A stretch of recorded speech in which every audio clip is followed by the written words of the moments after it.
Chapter 11. Jonas felt nothing unusual at first. He felt only the light touch of the old man's hands on his back. He tried to relax, to breathe evenly. The room was absolutely silent, and for a moment Jonas feared that he might disgrace himself now on the first day of his training by falling asleep. Then he shivered. He realized the touch of the hands felt suddenly cold. At the same instant, breathing in, he felt the air change, and his very breath was cold. He licked his lips, and in doing so, his tongue touched the suddenly chilled air. It was very startling, but he was not at all frightened now. He was filled with energy, and he breathed again, feeling the sharp intake of frigid air. Now, too, he could feel cold air swirling around his entire body. He felt it blow against his hands where they lay at his sides and over his back. The touch of the man's hands seemed to have disappeared. Now he became aware of the entire new sensation. Pinpricks? No, because they were soft and without pain. Tiny, cold, feather-like feelings peppered his body and face. He put out his tongue again and caught one of the dots of cold upon it. It disappeared from his awareness instantly, but he caught another, and another. The sensation made him smile. One part of his consciousness knew that he was still lying there on the bed in the annex room. Yet another separate part of his being was upright now, in a sitting position, and beneath him he could feel that he was not on the soft decorated bed covers at all, but rather seated on a flat, hard surface. His hands now held, though at the same time they were still motionless at his side, a rough, damp rope. And he could see, though his eyes were closed. He could see a bright, whirling torrent of crystals in the air around him, and he could see them gather on the backs of his hands like cold fur. His breath was visible. Beyond, through the swirl of what he now, somehow, perceived was the thing the old man had spoken of. Snow. He could look out and down a great distance. He was up high someplace. The ground was thick with the furry snow, but he sat slightly above it on a hard, flat object. Sled, he knew abruptly. He was sitting on a thing called sled, and the sled itself seemed to be poised at the top of a long, extended mound that rose from the very land where he was. Even as he thought the word mound, his new consciousness told him hill. Then the sled, with Jonas himself upon it, began to move through the snowfall, and he understood instantly that now he was going downhill. No voice made an explanation. The experience explained itself to him. His face, cut through the frigid air as he began the descent, moved through the substance called snow on the vehicle called sled, which propelled itself on what he now knew without a doubt to be runners. Comprehending all of these things as he sped downward, he was free to enjoy the breathless glee that overwhelmed him. The speed, the clear cold air, the total silence, the feeling of balance and excitement and peace. Then, as the angle of incline lessened, as the hill flattened nearing the bottom, the sled's forward motion slowed. The snow was piled now around it, and he pushed with his body, moving it forward, not wanting the exhilarating ride to end. Finally, the obstruction of the piled snow was too much for the thin runners of the sled, and he came to a stop. He sat there for a moment, panting, holding the rope in his cold hands. Tentatively he opened his eyes, not his Snow Hill sled eyes, for they had been open throughout the strange ride. He opened his ordinary eyes and saw that he was still on the bed, that he had not moved at all. The old man, still beside the bed, was watching him. "How do you feel?" he asked. Jonas sat up and tried to answer honestly. "Surprised," he said after a moment. The old man wiped his forehead with his sleeve. "Whew," he said. "It was exhausting. But even transmitting the tiny memory to you, I think it lightened me just a little." "Do you mean you did say I could ask questions?" The man nodded, encouraging his question. "Do you mean that now you don't have the memory of it, of the ride on the sled anymore?" "That's right.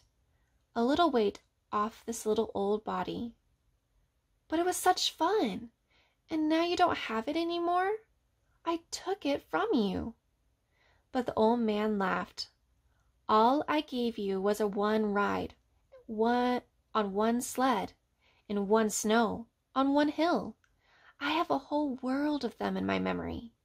I could give them to you one by one, 1,000 times, and there would still be more." "Are you saying that we could do it again?" Jonas asked. "I'd really like to. I think I could steer by pulling the rope. I didn't try it this time because it was so new." The old man laughed, shook his head. "Maybe another day for a treat. But there's no time really, just to play.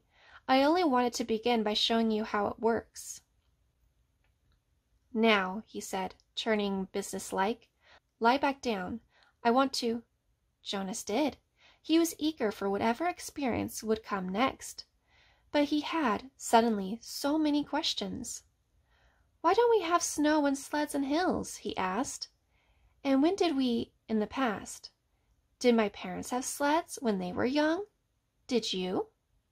The old man shrugged and gave a short laugh. "No," he told Jonas. "It's a very distant memory.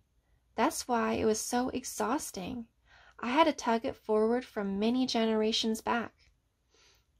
It was given to me when I was a new receiver, and the previous receiver had to pull it through a long time period too." "But what happened to those things? Snow and the rest of it?" "Climate control. Snow made growing food difficult, limited the agricultural periods, and unpredictable weather made transportation almost impossible at times. It wasn't a practical thing, so it became obsolete when we went to sameness. And hills too," he added. "They made conveyance of goods unwieldy. Trucks, buses, slowed them down, so—" He waved his hand, as if a gesture had caused hills to disappear. "Sameness," he concluded. Jonas frowned. "I wish we had those things still, just now and then." The old man smiled. "So do I," he said, "but that choice is not ours." "But, sir," Jonas suggested, "since you have so much power—" The man corrected him. "Honor," he said firmly. "I have great honor. So will you, but you will find that it is not the same as power. Lie quietly now. Since we've entered into the topic of climate, let me give you something else. And this time, I'm not going to tell you the name of it, because I want to test the receiving. You should be able to perceive the name without being told. I gave away snow and sled and downhill and runners by telling them to you in advance." Without being instructed, Jonas closed his eyes again. He felt the hand on his back. Again. He waited. Now it came more quickly, the feelings. This time the hands didn't become cold, but instead began to feel warm on his body. They moistened a little. The warmth spread, extending across his shoulders, up his neck, onto the side of his face. He could feel it through his clothed parts, too, a pleasant, all-over sensation. And when he licked his lips this time, the air was hot and heavy. He didn't move. There was no sled. His posture didn't change. He was simply alone someplace out of doors, lying down, and the warmth came from far above. It was not as exciting as the ride through the snowy air, but it was pleasurable and comforting. Suddenly he perceived the words for it. Sunshine. He perceived that it came from the sky. Then it ended. Sunshine, he said aloud, opening his eyes. Good. You did get the word. That makes my job easier. Not so much explaining. And it came from the sky. That's right, the old man said. Just the way it used to. Before sameness, before climate control, Jonas added. The man laughed. You received well, and learned quickly. I'm very pleased with you. That's enough for today, I think. We're off to a good start. There was a question bothering Jonas. Sir, he said, the chief elder told me, she told everyone, and you told me, too, that it would be painful. So I was a little scared. But it didn't hurt at all. I really enjoyed it. He looked quizzically at the old man. The man sighed. I started you with memories of pleasure. My previous failure gave me the wisdom to do that. He took a few deep breaths. Jonas, he said, it will be painful, but it need not be painful yet. I'm brave. I really am. Jonas sat up a little straighter. The old man looked at him for a moment. He smiled. I can see that, he said. Well, since you asked the question, I think I have enough energy for one more transmission. Lie down once more. This'll be the last today. Jonas obeyed cheerfully. He closed his eyes, waiting, and felt the hand again.